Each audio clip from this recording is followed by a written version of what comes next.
Hello friends, मैं Bharat sir आप लोगों के बीच आज आया हूँ बहुत ही इम्पोर्टेंट टॉपिक को लेके। तो वेलकम है आपका एसएससीसी चैनल पे।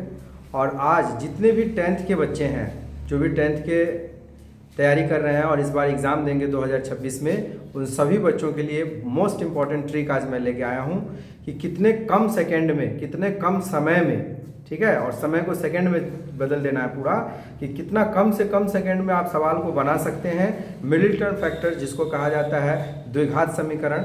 आप द्विघात समीकरण के सवाल को, क्वाड्रेटिक इक्वेशन वाले सवाल में जब कभी भी आप इन सवाल को सॉल्व करते हैं तो एक्स का हमेशा 2 वैल्यू निकलता है। तो एक्स के वैल्यू को निकालने में ऑब्जेक्टिव सम्स में ज़्यादा टाइम नहीं लेना चाहिए। अगर ऑब्जेक्टिव में हमको आ रहा है 1 नंबर का और हमको जल्दी से सॉल्व करके गोला बनाना है तो किन ट्रिकों को अपनाएं कि हम विद इन सेकेंड्स, 3 सेकेंड में, 4 सेकेंड में आंसर निकाल दें। तो आज ऐसे इंपॉर्टेंट ट्रिक को सीखने के लिए चलिए करते हैं वीडियो को स्टार्ट। जैसा कि आप सवाल देख पा रहे होंगे, बोर्ड पे लिखा हुआ है द्विघात समीकरण। अंग्रेजी में इसको कहा जाता है क्वाड्रेटिक इक्वेशन। द्विघात समीकरण में बच्चों देखिए टाइप 1 और टाइप 2 दो प्रकार के सवाल मैंने लिया है। आप हमेशा पहले तो द्विघात समीकरण इसको क्यों कहा गया है, क्योंकि x का पावर यहाँ 2 है। सभी सवाल में देखिए x का हाईएस्ट पावर 2 है, यहाँ x का पावर 1 है, यहाँ x नहीं है फिर भी x है और x का पावर 0 है। क्योंकि किसी भी चीज़ का पावर जब 0 होता है तो उसका वैल्यू हो जाता है 1, तो 1 हो जाता है। इसलिए यहाँ x का पावर 0, यहाँ x का पावर 1 और यहाँ x का पावर 2।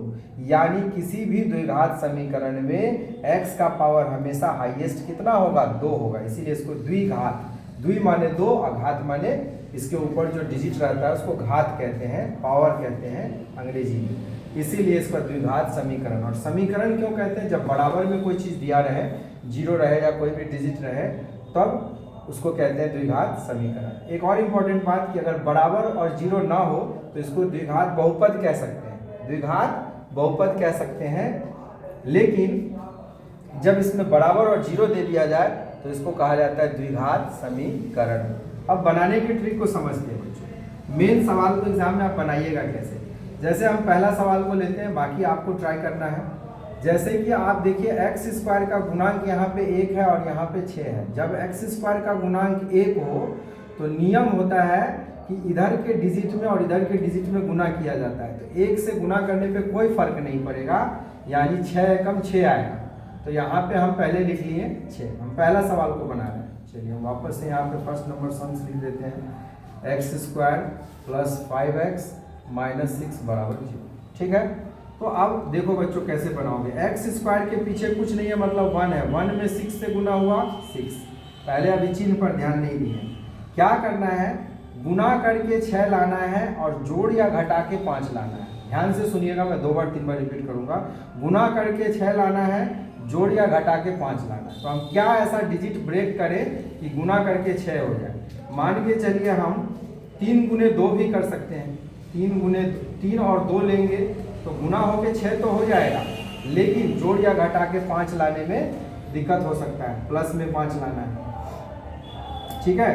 तो 3 दूनी 6 और 3 में 2 जोड़ने से 5 भी हो जाएगा।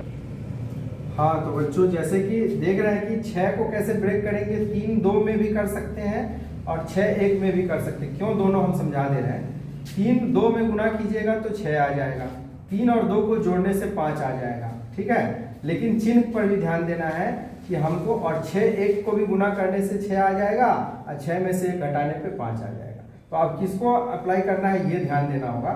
मान के चलिए अब आपको यहाँ पे माइनस दिख रहा है, तो 1 में आपको माइनस लेना होगा और 1 में आपको प्लस लेना होगा। जैसे कि यहाँ माइनस ले लिए, माइनस प्लस का गुना हुआ तो माइनस 3 दूनी 6 आ गया, और माइनस 3 में से 2 घटाइएगा तो 1 आएगा। तो ये वाला आपका काम नहीं करेगा। समझाने के लिए मुझे 2 लिखना पड़ा, ऐसे 1 लिखने से काम हो जाता है डायरेक्ट, लेकिन समझिए पहले। अब मान के चलिए हमको माइनस 6 लाना था, तो वापस से इसमें माइनस लगा दिए और यहाँ पे प्लस लगा दिए। प्लस और माइनस का गुना हुआ तो माइनस आ गया, 6 एकम 6 और 6 में से 1 घटेगा तो 5 भी आ गया। कंडीशन हो गया आपका फुलफिल। कंडीशन क्या हो गया, फुलफिल। क्योंकि यहाँ 3 में से 2 घटाने पर 1 आ रहा था, हमको प्लस में 5 लाना था। तो यहाँ 6 और 1 का गुना करने पर 6 भी आ जा रहा है और 6 में से 1 जाने पे प्लस में 5 भी बच जा रहा है। जिसका संख्या ज़्यादा उसका चिन्ह दूसरे से। तो जब इतना कर लीजिएगा बच्चों तो आंसर निकालना बहुत आसान है। जो भी वैल्यू आपका आया यहाँ पे उसको चेंज कर दीजिए। 6 का x का वैल्यू 2 तो क्या आ गया, x का वैल्यू प्लस में 6 है तो ये हो जाएगा माइनस में 6, और जो वैल्यू माइनस में है वो हो जाएगा प्लस में। ये आपका आंसर आ गया। इतना आसान होता है बच्चों। तो आप इसी प्रकार से 2 नंबर और 3 नंबर को सॉल्व करिए, इस चीज़ों को बारीकी से समझिए और सॉल्व करके हो सकता है। चलिए अब मैं इधर टाइप 2 में से आप इसको प्रैक्टिस करें, दिक्कत हो तो आप हमें कमेंट बॉक्स में जाके कमेंट करें ताकि मैं आपको फिर से समझा सकूं। आप समझ गए होंगे तो आप इजीली बना लेंगे। अब टाइप 2 में आते हैं बच्चों कि टाइप 2 में इसी टाइप के सवाल को कैसे बनाएंगे। मान के चलिए वापस से यहाँ से 1 नंबर एक सम्स लेते हैं। अब यहाँ पे 2 और 6 का गुना कर लीजिए तो पहले आपको आ गया 12। ध्यान क्या देना है कि माइनस में गुना करके आपको 12 लाना है। क्या ध्यान रखना है बच्चों, इधर के डिजिट और इधर के डिजिट को जैसे गुना यहाँ किए थे 6 और 1 का, लेकिन यहाँ पे टाइप चेंज क्यों है, क्योंकि सब में x का गुणांक बदल जाएगा। एक को छोड़ के कुछ भी हो सकता है, 2 3 4 5 6 7 8 9 कोई भी चीज़ हो सकता है, एक नहीं होगा, इसीलिए इसको टाइप 2 कहते हैं। तो टाइप 2 में ऐसा सवाल में अगर आपको x का वैल्यू परीक्षा में आ जाए निकालने के लिए, ऑप्शन में ABCD बना रहे, आप विद इन सेकेंड बनाना चाहते हैं तो पहले 2 और 6 का गुना कर लीजिए 12। अब 12 का खंड ऐसा सेट करना है कि आपको आ जाए यहाँ पे जोड़ने घटाने से 1, ठीक है। तो आप इसको पहले खंड में तोड़ लीजिए 4 3, 4 और 3 का गुना करेंगे 12 आ जाएगा, लेकिन आपको माइनस में 12 लाना है, माइनस का चिन्ह लगा है तो माइनस में 12 लाने के लिए और प्लस में 1 लाना है जोड़ घटा करके, ठीक है। तो 3 में लगा देंगे माइनस और 4 में लगा दीजिए प्लस। 4 और 3 का गुना हुआ प्लस माइनस का गुना हुआ माइनस, 6 दूनी 12, 4 तिया 12 और 4 में से 3 जाएगा तो प्लस में 1 बच गया।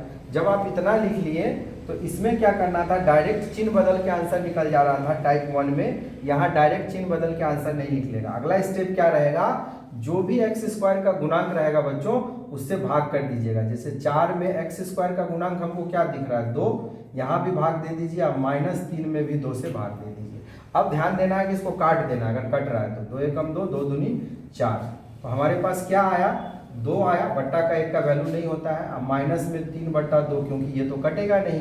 अब अगला स्टेप, लास्ट स्टेप जो आंसर होगा उसमें चिन्ह बदल देना है। ये प्लस में 2 है तो इसको कर देंगे माइनस में 2, और ये -3/2 है तो ये हो जाएगा बच्चों +3/2, प्लस को नहीं लिखते हैं। तो ये बहुत आसानी से आपका ये हो गया टाइप 2 और बड़ा विद इन सेकेंड। अब आप सोच रहे होंगे कि सर जब वीडियो बना रहे हैं तो आपको तो थोड़ा सा टाइम लग रहा है, तो टाइम इसलिए लग रहा है क्योंकि मैं आपको समझा रहा हूँ चीज़ों को। तो जब भी मैं चीज़ों को समझाऊंगा तो थोड़ा सा समय तो लगेगा, लेकिन आप इसी प्रकार के, जैसे मैंने यहाँ पे 5 सम्स दिया है, यहाँ 3 दिया है, तो इस प्रकार के अगर आप ढेर सारा सम्स प्रैक्टिस करिएगा प्रीवियस ईयर पेपर से निकाल करके और इस ट्रिक को फॉलो कीजिएगा तो आप इसको धीरे धीरे 10 सेकेंड में बनाने लगिएगा, और ज़्यादा प्रैक्टिस कीजिएगा तो 3 सेकेंड में बनाने लगिएगा। मतलब आप सम्स देखिएगा, फट से आपका माइंड कैलकुलेट कर लेगा और तुरंत आप आंसर निकाल लीजिएगा चिन्ह बदल करके। याद रखना है टाइप 1 और टाइप 2। तो इस प्रकार की इंपॉर्टेंट चीज़ को जानना है और विद इन सेकेंड सीखना है ऐसे मास्टर ट्रिक को। तो आपको जुड़ना होगा SSCC चैनल से, यानी कि भरत सर से, मेरे से जुड़ना होगा। और आपको लगता है कि ये वीडियो इन्फॉर्मेटिव है, 10th क्लास के बच्चों को बहुत हेल्प करेगा, तो आप ऐसे वीडियो को खूब सारा ढेर सारा शेयर कीजिए, लाइक कीजिए, सब्सक्राइब कीजिए। मिलते हैं नेक्स्ट वीडियो में ऐसे इंपॉर्टेंट फैक्ट के साथ। Thanks for watching.